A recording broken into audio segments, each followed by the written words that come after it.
Hi students, today we start with the second type of hydrides that is molecular और covalent hydrides. आज हम molecular और covalent hydride के बारे में डिस्कस करेंगे। कहते हैं ये जो हाइड्राइड है कैसे बनते हैं, जब हम हाइड्रोजन का कॉम्बिनेशन करवाते हैं हाइड्रोजन से ज़्यादा इलेक्ट्रोनेगेटिविटी वाले एलिमेंट के साथ, जैसे पी ब्लॉक वाले एलिमेंट के साथ हाइड्रोजन का कॉम्बिनेशन कराएंगे, उस दौरान मॉलिक्यूलर हाइड्राइड की फॉर्मेशन होती है। कहते हैं जो कॉमन एलिमेंट है मॉलिक्यूलर हाइड्राइड बनाते हैं वो कौन से होते हैं? Boron, carbon, nitrogen, oxygen, fluorine, silicon, phosphorus, sulphur, chlorine, gallium, germanium, arsenic, selenium, bromine, indium, tin, lead, tellurium, indium, thallium, antimony, ये सभी हाइड्रोजन के साथ मिलकर क्या बनाते हैं? मॉलिक्यूलर हाइड्राइड बनाते हैं। कहता है जो बॉन्ड इनके बीच में बनता है वो ज़्यादातर कोवलेंट करैक्टर का होता है, दैट मीन्स उसमें इलेक्ट्रॉन की शेयरिंग होती है। बट कुछ केसेस के अंदर, जैसे हम एग्जांपल ले लें हाइड्रोजन फ्लोराइड की, यहाँ पे कहता है जो बॉन्ड बनेगा उसमें कोवलेंट के साथ साथ थोड़ा बहुत आयनिक करैक्टर भी प्रेजेंट होता है। कहता है इसी के कारण इन हाइड्राइड को हम क्या बोलते हैं? मॉलिक्यूलर लैटिसेस बोलते हैं। कहता है जो मॉलिक्यूल्स हैं वो आपस में कैसे जुड़े होते हैं? वीक वंडरवाल फोर्सेस के साथ जुड़े होते हैं। एंड कई केसेस के अंदर हाइड्रोजन बॉन्ड की भी फॉर्मेशन हो जाती है। कहता है काफ़ी केसेस के अंदर, बट सभी केसेस के अंदर नहीं। जो जर्नल फार्मूला है कोवलेंट हाइड्राइड का वो क्या होता है? EH8 - N उसका जर्नल फार्मूला होता है। यहाँ पे कहता है जो E है वो किसको स्टैंड करता है? मेटल के सिंबल को स्टैंड करता है। N यहाँ पे ग्रुप नंबर होता है। कहते हैं जो सिस्टमेटिक नेम्स है इन हाइड्राइड के वो यूजली कैसे बने हैं? पहले हम एलिमेंट का नाम लिखेंगे एंड उसके पीछे सफिक्स ऐड कर देते हैं, दैट इज़ एन। जैसे हमें एग्जाम्पल गिवन दे रखी है फॉस्फेट, जिसका फार्मूला क्या होता है? PH3। यहाँ पे कहता है जो फास्फोरस है वो हाइड्रोजन के साथ जुड़ा है, जिसके कारण हमने उसके नाम के पीछे क्या ऐड कर दिया है? एन सफिक्स को ऐड कर दिया है। एज ए रिजल्ट इसका नाम क्या हो जाएगा? फॉस्फेन इसका नाम हो जाएगा। ऐसे ही साइलेन किसका नेम होता है? SiH4, दैट इज सिलिकॉन के हाइड्राइड को हम क्या बोलते हैं? साइलेन बोलते हैं। ऐसे जर्मेनियम के हाइड्राइड को हम जर्मेन बोलते हैं। जबकि कहता है पॉपुलरली हम इनको इनके कॉमन नाम के साथ बुलाते हैं, दैट इज़ PH3। इसको हम क्या बोलते हैं? फॉस्फीन बोलते हैं। एंड H2O को हम वाटर बोलते हैं, NH3 को हम अमोनिया बोलते हैं। कहते हैं यहाँ पे एक चीज़ नोट करने वाली है कि according to the systematic nomenclature जो वाटर है उसको ऑक्सीडेन बोलना चाहिए एंड अमोनिया को आइजेन बोलना चाहिए। जबकि कहता है जो साइंटिस्ट है वो इन नाम को यूज़ नहीं करते, वो क्या यूज़ करते हैं? जो कॉमन नेम है उसी को यूज़ करते हैं जो लंबे समय से केमिस्ट्री के अंदर चल रहे हैं। Next is preparation of covalent hydride, कि जो कोवलेंट हाइड्राइड है उनको हम कैसे प्रिपेयर करते हैं। कहता है उनको प्रिपेयर करने के लिए हम फॉलोइंग मेथड को यूज़ करते हैं। जैसे फर्स्ट मेथड हमें गिवन दे रखा है डायरेक्ट कॉम्बिनेशन ऑफ एलिमेंट, कि हम एलिमेंट का डायरेक्ट कॉम्बिनेशन करवाते हैं, उस दौरान कोवलेंट हाइड्राइड की फॉर्मेशन होती है। जैसे हाइड्रोजन फ्लोरीन के साथ कंबाइन होता है 23 केल्विन टेम्परेचर के ऊपर, उस दौरान हाइड्रोजन फ्लोराइड की फॉर्मेशन होती है।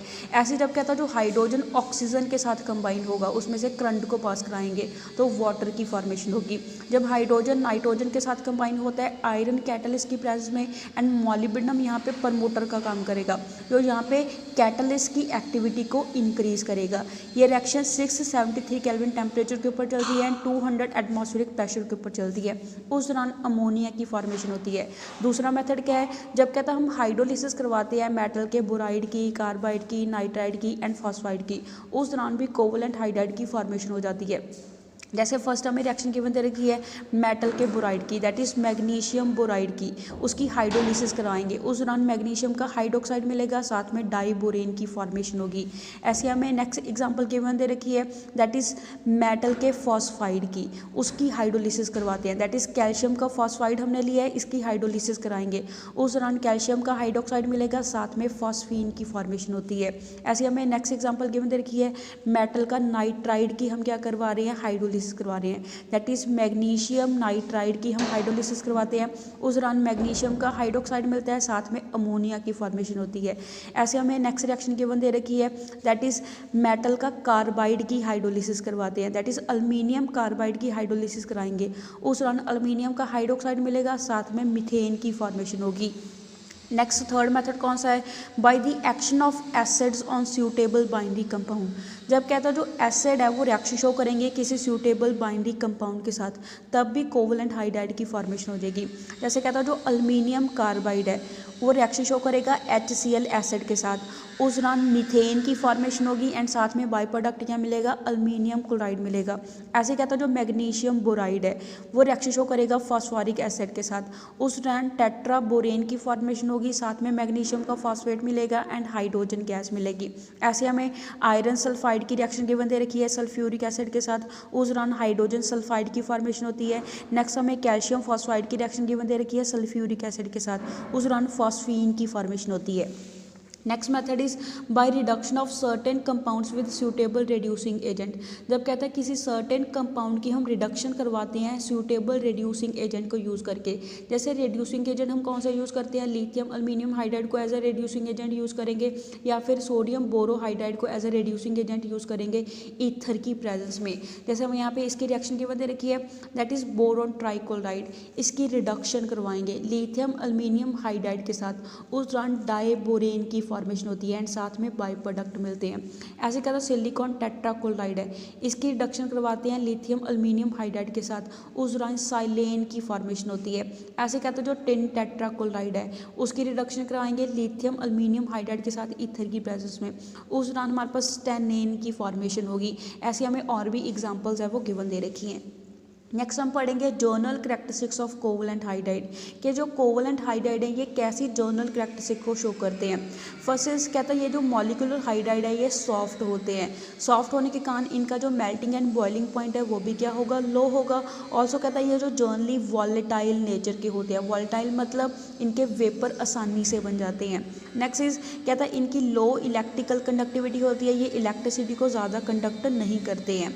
नेक्स्ट इज कहता है जो प्रॉपर्टीज़ होती हैं कोवलेंट हाइड्राइड की वो किसके ऊपर डिपेंड करती हैं, इलेक्ट्रोनेगेटिविटी डिफरेंस के ऊपर डिपेंड करेगी कि जो हाइड्रोजन है वो किसके एलिमेंट के एटम के साथ बॉन्ड बना रहा है, दोनों की इलेक्ट्रोनेगेटिविटी का कितना डिफरेंस है, उसके बेसिस के ऊपर कोवलेंट हाइड्राइड की जो प्रॉपर्टीज़ है वो डिपेंड करती हैं। फॉर एग्जांपल कहता है जो हाइड्राइड है become increasingly acidic in character, जब हम क्या मूव करेंगे लेफ्ट से राइट की तरफ को मूव करेंगे along a given row in the periodic table.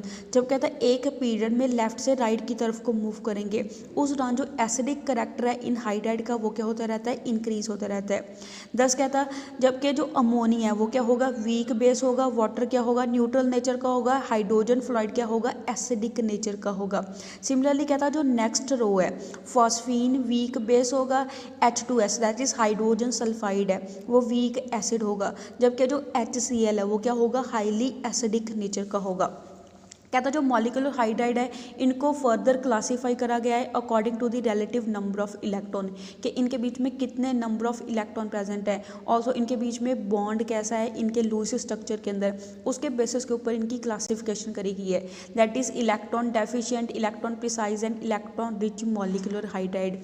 First हम पढ़ेंगे इलेक्ट्रॉन डेफिशिएंट मॉलिक्यूलर हाइड्राइड के बारे में। कहता है इनके बीच में लेस इलेक्ट्रॉन्स होते हैं for writing their conventional Lewis structure, इनका लूज स्ट्रक्चर बनाने के लिए जो इलेक्ट्रॉन है वो क्या होंगे, कम होंगे रिक्वायर्ड से। फॉर एग्जांपल कहता है जो हाइड्राइड होते हैं ग्रुप 13 के ये क्या बनाएंगे, इलेक्ट्रॉन डेफिशिएंट कंपाउंड्स बनाएंगे। कहते हैं ये पॉलीमराइज्ड फॉर्म में एग्जिस्ट करते हैं। जैसे हम इसकी एग्जांपल गिवन दे रखी है डाइबोरेन, डाइबोरेन के फार्मूला क्या है, B2H6 फार्मूला होता है, जिसमें पता है कि जो बोरोन है बोरोन के आउटरमोस्ट शेल में 3 इलेक्ट्रॉन होते हैं, तो ऐसे दूसरे बोरोन के आउटरमोस्ट शेल में भी क्या होंगे 3 इलेक्ट्रॉन होंगे, तो उसके फार्मूला में क्या है 6 हाइड्रोजन है। तो क्या करेंगे बोरोन अपना एक एक इलेक्ट्रॉन क्या करेगा 3 हाइड्रोजन के साथ शेयर कर लेगा। ऐसे हमारे पास जो दूसरा बोरोन है वो भी क्या करेगा एक एक इलेक्ट्रॉन 3 हाइड्रोजन के साथ शेयर कर लेगा, बट दोनों बोरेन के बीच में बॉन्ड बनने के लिए कोई भी इलेक्ट्रॉन है वो प्रेजेंट नहीं होता है, जिसके कारण हम इनको क्या बोलते हैं, इलेक्ट्रॉन डेफिशिएंट मॉलिक्यूलर हाइड्राइड बोलते हैं। ऐसे नेक्स्ट है electron precise molecular hydride. Electron precise molecular hydride कौन से होते हैं, कहता है इनमें सफिशिएंट नंबर ऑफ इलेक्ट्रॉन होते हैं, जितने लुईस स्ट्रक्चर बनाने के लिए ज़रूरी होंगे उतना ही इनमें नंबर ऑफ इलेक्ट्रॉन प्रेजेंट होंगे, जिसके कारण इनको हम क्या बोलेंगे, इलेक्ट्रॉन प्रिसाइज मॉलिक्यूलर हाइड्राइड बोलेंगे। जैसे हम एग्जाम्पल गिवन दे रखिए, कहता है जो हाइड्राइड बनते हैं ग्रुप 14 के एलिमेंट के, कहता है वो क्या बनाएंगे, इलेक्ट्रॉन प्रिसाइज मॉलिक्यूलर हाइड्राइड बनाएंगे। जैसे मीथेन हमें एग्जाम्पल गिवन दे रखी है, हैं। हमें पता है कि कार्बन के अखीरले शेल में 4 इलेक्ट्रॉन होते हैं। ऐसे जो कार्बन है अपने चारों इलेक्ट्रॉन क्या करेगा, 4 हाइड्रोजन के साथ एक एक इलेक्ट्रॉन की शेयरिंग कर लेगा, तो कार्बन का ऑक्टेट कंप्लीट हो जाएगा एंड चारों हाइड्रोजन का डुप्लेट कंप्लीट हो जाएगा। दैट मीन्स इसमें जितने नंबर ऑफ इलेक्ट्रॉन चाहिए उतनी इसके अंदर प्रेजेंट है। एज एट इनको हम क्या बोलेंगे, इलेक्ट्रॉन प्रिसाइज मॉलिक्यूलर हाइड्राइड बोलते हैं। Next is electron rich molecular hydride. Electron rich molecular hydride कौन से होते हैं, जिसमें ज़्यादा नंबर ऑफ इलेक्ट्रॉन प्रेजेंट हो रिक्वायर्ड से, जब इनका लुईस स्ट्रक्चर ड्रॉ करते हैं। कहता है जो एक्सेस इलेक्ट्रॉन है, जो ज़्यादा इलेक्ट्रॉन होते हैं वो कैसे काम करेंगे, as a lone pair of electron present होते हैं एटम के ऊपर। कहता है जो हाइड्राइड होते हैं ग्रुप 15 से लेके ग्रुप 17 के, वो हमारे पास कैसे कंपाउंड बनाएंगे, इलेक्ट्रॉन रिच मॉलिक्यूलर हाइड्राइड बनाएंगे। जैसे हम एग्जाम्पल गिवन दे रखी है वाटर की। कहता है वाटर के अंदर क्या होता है, ऑक्सीजन के ऊपर 2 लोन पेयर प्रेजेंट होते हैं। ऐसे अमोनिया में नाइट्रोजन के ऊपर क्या होता है, 1 लोन पेयर प्रेजेंट होता है। जैसे हमें यहाँ पे इसका लूज स्ट्रक्चर गिवन दे रखा है। कहता है वाटर के लूज स्ट्रक्चर के अंदर क्या है, ज़रूरत से ज़्यादा इलेक्ट्रॉन प्रेजेंट है। जो एक्सेस इलेक्ट्रॉन है वो कैसे काम करेंगे, as a lone pair atom के ऊपर पड़े होते हैं। जैसे ऑक्सीजन के ऊपर 2 लोन पेयर होते हैं, ऐसे अमोनिया के ऊपर क्या होता है, 1 लोन पेयर प्रेजेंट होता है। कहता है जो प्रेजेंस है लोन पेयर्स की ऑन हाईली इलेक्ट्रोनेगेटिव एटम, जैसे नाइट्रोजन, ऑक्सीजन, फ्लोरीन के ऊपर जो लोन पेयर प्रेजेंट होते हैं, कहता है वो किसका काम करते हैं, वो कैसे यूज़ होंगे, in the formation of hydrogen bond. कहता है वो क्या करेंगे, दूसरे मॉलिक्यूल के साथ, जो नेबरिंग मॉलिक्यूल है उसके साथ हाइड्रोजन बॉन्ड बनाने के लिए यूज़ होते हैं मॉलिक्यूलर हाइड्राइड के अंदर, बिकॉज ऑफ हाइड्रोजन बॉन्डिंग। कहता है हाइड्रोजन बॉन्डिंग होने के कारण ये जो मॉलिक्यूल्स है वो आपस में एसोसिएटेड होते हैं, एक मॉलिक्यूल दूसरे मॉलिक्यूल के साथ जुड़ा होता है। ऐसे कहता है एन नंबर ऑफ मॉलिक्यूल आपस में क्या हो जाते हैं, एसोसिएट हो जाएंगे। जैसे एसोसिएटेड का फार्मूला क्या होगा, NH3 whole N, that means ammonia के N नंबर ऑफ मॉलिक्यूल्स आपस में जुड़े हुए हैं। ऐसे कहता है जब वाटर है, वाटर के अंदर भी N नंबर ऑफ मॉलिक्यूल्स आपस में जुड़े होते हैं। हाइड्रोजन फ्लोराइड के अंदर भी क्या होता है, N नंबर ऑफ मॉलिक्यूल्स आपस में हाइड्रोजन बॉन्डिंग के थ्रू जुड़े होते हैं। As a result of aggregation, aggregation का मतलब क्या है, जब कहता है काफ़ी सारे मॉलिक्यूल्स जुड़ जाते हैं, इकट्ठा हो जाते हैं, उसको क्या बोलते हैं, एग्रीगेशन बोलते हैं। कहते हैं एग्रीगेशन होने के कारण एबनॉर्मल इनका हाई बॉइलिंग पॉइंट आएगा, ऑल्सो हाई परमिटिविटीज़ की वैल्यू आएगी। फॉर एग्जांपल कहता है जो ammonia, water and hydrogen fluoride है, इनका एबनॉर्मली हाई बॉइलिंग पॉइंट आता है as comparison to the boiling point of hydride of each group. जैसे हमारे पास नाइट्रोजन के ग्रुप का है फॉस्फोरस, फॉस्फोरस का जो हाइड्राइड होगा उसके कंपैरेटिवली अमोनिया का बॉइलिंग पॉइंट क्या आएगा, ज़्यादा आएगा। ऐसे कहता है जो ऑक्सीजन एंड सल्फर है, ये दोनों ग्रुप 16 को बिलोंग करते हैं, बट जो ऑक्सीजन का हाइड्राइड है दैट इज़ वाटर, इसका बॉइलिंग पॉइंट ज़्यादा आता है बिकॉज इसके बीच में हाइड्रोजन बॉन्डिंग हो जाएगी, बट हाइड्रोजन सल्फाइड के बीच में हाइड्रोजन बॉन्डिंग है वो नहीं होती है। ऐसे कहता है जो हाइड्रोजन फ्लोराइड है, इसका बॉइलिंग पॉइंट ज़्यादा आएगा as comparison to hydrogen chloride के, बिकॉज हाइड्रोजन फ्लोराइड के अंदर क्या हो जाती है, हाइड्रोजन बॉन्डिंग हो जाएगी। एज एट इनका जो हाई बॉइलिंग पॉइंट आएगा एबनॉर्मली इनके बाकी ग्रुप के हाइड्राइड के कंपैरेटिवली। नेक्स्ट इज मेटालिक और इंटरस्टिशियल हाइड्राइड। के मेटालिक और इंटरस्टिशियल हाइड्राइड क्या होते हैं, कहता है ज़्यादातर जो डी ब्लॉक के एलिमेंट होते हैं दैट इज ट्रांजिशन एलिमेंट होते हैं, एंड जो एफ ब्लॉक के एलिमेंट है वो क्या बनाएंगे, मेटालिक हाइड्राइड बनाएंगे जब ये हाइड्रोजन के साथ रिएक्शन शो करेंगे। कहता है जो डी ब्लॉक के एलिमेंट है उनमें से जो मेटालिक हाइड्राइड है वो कौन से ग्रुप के एलिमेंट बनाते हैं, ग्रुप 3, 4 एंड 5 के जो हाइड्राइड है मेटालिक हाइड्राइड वो सबसे ज़्यादा कॉमन होते हैं। कहता है ग्रुप 6 के अंदर जो क्रोमियम है वो अकेला ही क्या बनाएगा, क्रोमियम हाइड्राइड बनाएगा CrH फार्मूले का। कहता है जो मेटल्स होते हैं ग्रुप 7, 8 एंड 9 के, ये मेटालिक हाइड्राइड नहीं बनाते।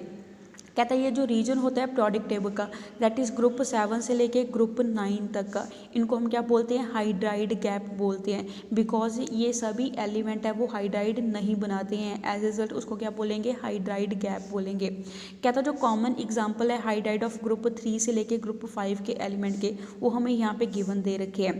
कहता है जो एफ ब्लॉक के एलिमेंट है ये भी हाइड्राइड बनाते हैं बट इनकी लिमिटिंग कंपोजिशन होती है। इनका जर्नल फार्मूला क्या होता है, EH2 इनका जर्नल फार्मूला होता है, या फिर EH3 फार्मूला के हाइड्राइड बनाते हैं। कहता है जो बेरिलियम एंड मैग्नीशियम है एस ब्लॉक के एलिमेंट्स ये भी मेटालिक हाइड्राइड बनाते हैं। कहता है इन हाइड्राइड के अंदर जो हाइड्रोजन है वो एटॉमिक फॉर्म में एग्जिस्ट करता है रादर देन आयनिक फॉर्म।